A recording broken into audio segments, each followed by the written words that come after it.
zaman dahulu, hiduplah seorang ibu bersama dengan anak perempuannya yang bernama Darmi. Ayah Darmi telah meninggal saat Darmi kecil. Dahulu hidup mereka sangat berkecukupan. Namun semenjak ayah Darmi meninggal, sang ibu harus pergi bekerja ke ladang demi hidup mereka. Karena setiap hari pergi ke ladang, kulit sang ibu menjadi gelap dan berat badannya pun mulai menyusut. Semua ia lakukan demi anak sematawayangnya, Darmi. Namun apa yang Darmi lakukan? Ia enggan membantu sang ibu.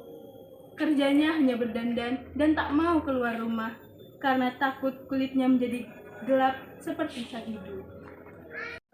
Darmi, Darmi anakku, ayo bantu ibu bekerja di ladang.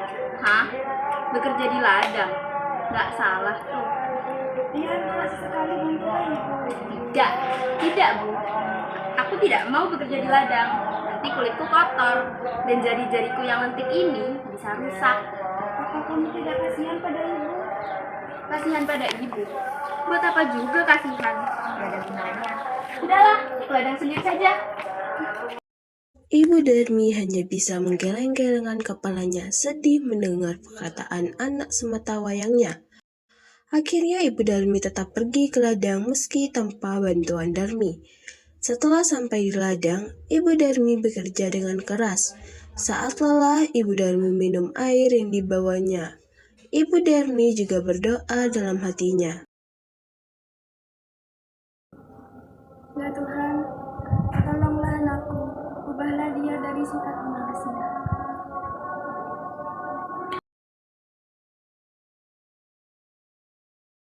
Setelah semua tugas selesai dan semua hasil ladang dibawa ke pasar, Ibu Darmi pulang dengan perasaan bahagia karena hasil yang ia dapat kali ini.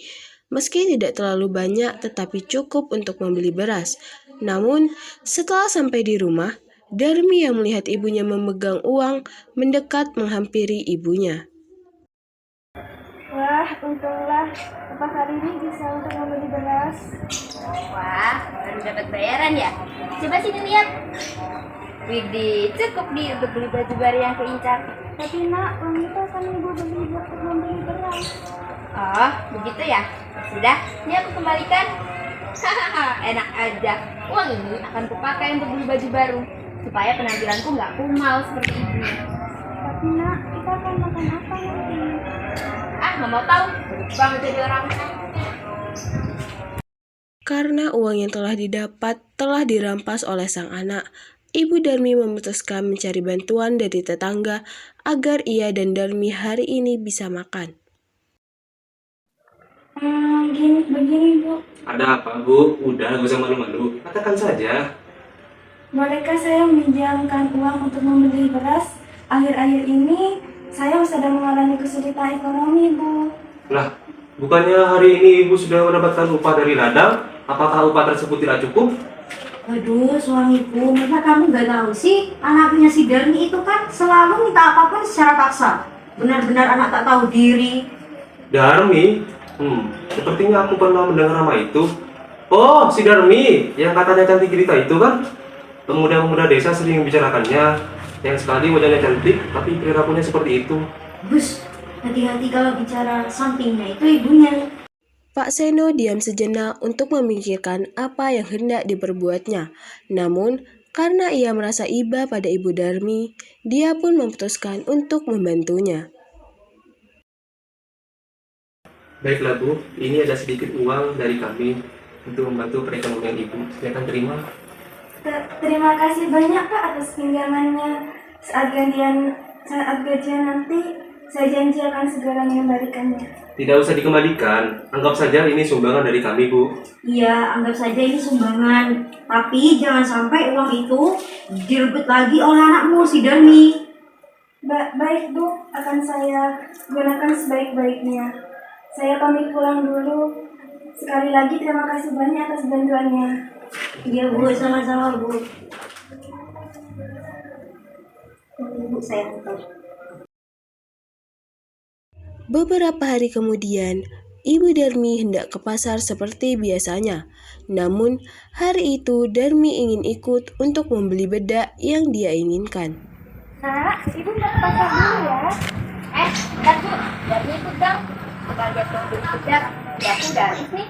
Tanpa bedak, nanti wajahku yang mulus ini bisa jelek lagi. Tapi nak, nanti beli bedaknya jangan mahal-mahal ya. Orangnya ibu takut tidak ikut beli bedaknya. Iya, ini nih jadi orang miskin. Mau beli apa-apa aja sih. Tunggu dulu.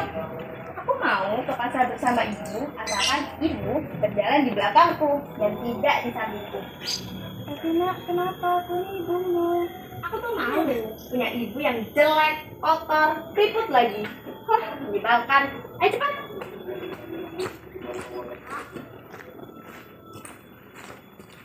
Ketika perjalanan menuju pasar, Darmi yang memang terkenal dengan parasnya yang cantik, banyak menerima godaan dari para pria di sana. Tapi mau kemana nih? Iya nih, kok cantik banget. Jangan cuek sama kita dong tapi. Biasa, pasar.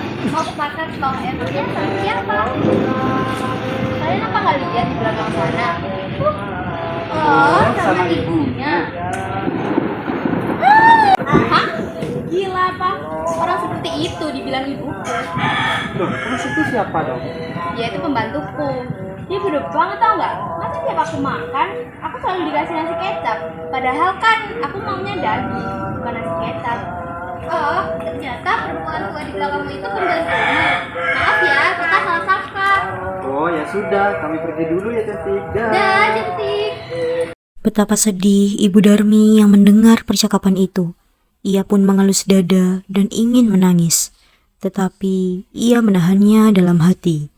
Mereka pun melanjutkan perjalanannya menuju pasar, dan di perjalanan Darmi bertemu kembali dengan temannya sewaktu sekolah. Loh, Darmi, wah udah lama gak ketemu. Gimana kabarmu? Tidak terlalu buruk kok. Wah, makin lama kamu makin cantik deh.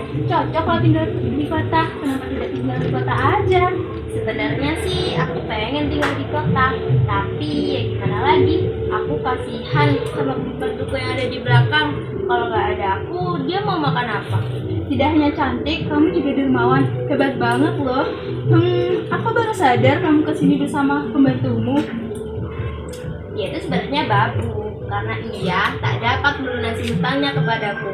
Tapi ya gimana lagi? Aku kasihan, makanya sekarang ia aku bayar dan kujadikan pembantu. Wah, jarang loh ada orang sepertimu. Ya udah ya, aku masih ada urusan. Udah dulu ya. Bye. Dah. Sungguh hati Ibu Darmi semakin sedih. Dengan sekuat tenaga ia menahannya. Kemudian mereka melanjutkan perjalanannya hingga sampailah di pintu pasar. Lagi-lagi Darmi bertemu dengan temannya yang lain. Loh, Darmi, tumben kamu ke pasar? Ya nih, aku lagi mau beli bedak biar makin cantik. Oh, beli bedak. Omong-omong, di belakangmu itu siapa? Dia pembantuku. Oh, alah, pembantumu toh. Ya sudah, aku lanjut dulu ya. Ada pekerjaan yang harus aku urus. Udah, Darmi. Ketika teman Darmi pergi, Ibu Darmi hanya terdiam dan merenungkan perkataan Darmi sedari tadi.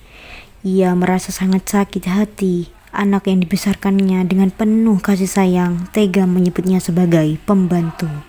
Kemudian sang ibu terduduk sambil menangis tersendu-sendu.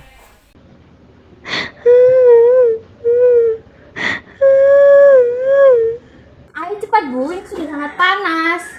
Karena tidak ada pergerakan dan sahutan dari sang ibu, Darmi pun menoleh. Ada apa kok nangis sampai segitunya? Ibu yang sangat merasa sakit hati karena tingkah laku Darmi pun berdoa dalam hati. Ya Tuhanku, tolonglah hambamu ini. Hamba sudah tidak kuat dengan tingkah anak hamba. Tolong hukum dia agar jerah. Setelah Ibu Darmi berdoa, tiba-tiba petir dan kegelapan pun bergemuruh membuat suasana di sekitar mereka mendegang. Darmi yang merasa dengan salah dengan tubuhnya pun menjerit. Ibu, tolong! Ada apa dengan kakiku? Kenapa tidak bisa digerakkan lagi? Apa yang terjadi? Sedikit demi sedikit, Darmi berubah menjadi batu. Ibu Darmi menangis pilu melihat sang anak.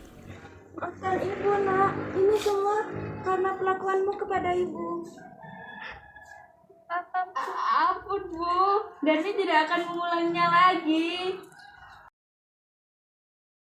Darmi merintih dan menangis meminta ampunan ibunya. Sayang, semuanya tak bisa kembali. Darmi tetap menjadi batu. Dia harus menanggung hukuman karena telah durhaka kepada ibu yang menjaganya dan merawatnya sedari kecil. Batu itu akhirnya dipindahkan dan disandarkan di tebing oleh orang-orang. Batu itu diberi nama Batu Menangis. Assalamualaikum warahmatullahi wabarakatuh. Perkenalkan, nama saya Andi Gansa. Saya di sini berperan sebagai pemuda satu. Nilai moral yang saya dapat dari cerita legenda Batu Menangis yaitu meskipun kita hidup dalam keadaan susah, kita harus tetap bersyukur, menghargai, menghormati kedua orang tua kita yang sudah berusaha untuk kita. Perkenalkan, nama saya Nibros Gazi Pratama. Di sini saya sebagai Pak Seno. Nilai moral yang bisa diambil dari cerita ini, kita harus berbakti kepada orang tua dan jangan pernah menyakiti perasaan seorang ibu. Jika semisal kita durhaka, maka ibumu akan mengeluarkan doa-doa yang berakibat buruk kepadamu. Terima kasih. Kenalkan, nama saya Kini Kinura Isa, berperan sebagai Darmi. Nilai moral yang bisa saya ambil dari drama ini adalah jangan meremehkan kekuatan doa kedua orang tuamu, karena kebahagiaan dan keberhasilan akan sangat bergantung pada doa kedua orang tua. Perkenalkan, nama saya Yunita Bella Safitri. Di sini saya sebagai Ibu Seno dan sebagai narator 2. Pesan moral yang dapat saya ambil dari cerita ini adalah orang tua adalah anugerah terbaik yang Tuhan berikan kepada kita. Dan kita harus mencintai dan menghormati selagi mereka masih ada, dalam keadaan apapun. Hai, perkenalkan, nama saya Dias Nurmalinda. Di sini saya sebagai teman satu dan narator 1. Pesan moral yang bisa saya dapat dari drama Batu Menangis ini yaitu janganlah melawan orang tua, terlebih lagi sang ibu yang telah merawat, mengandung, dan membesarkan kita hingga sekarang. Nama saya Rizka Watini Dekari, saya berperan sebagai pemuda 2 dan teman 2. Pesan moral yang saya dapat dari drama ini yaitu mungkin kecantikan kita akan membuat semua orang terpana, namun apa gunanya jika kecantikan itu membuat kita lupa akan semuanya. Terima kasih. Perkenalkan, nama saya Diva Nuruma yang berperan sebagai Ibu Darmi. Pesan saya adalah, ingatlah bahwa Allah telah mengatur rezeki bagi kita. Di dunia ini kita hanya sementara, pasti ada pasang surutnya rezeki yang kita dapat. Jadi kita harus tetap berusaha dan berdoa.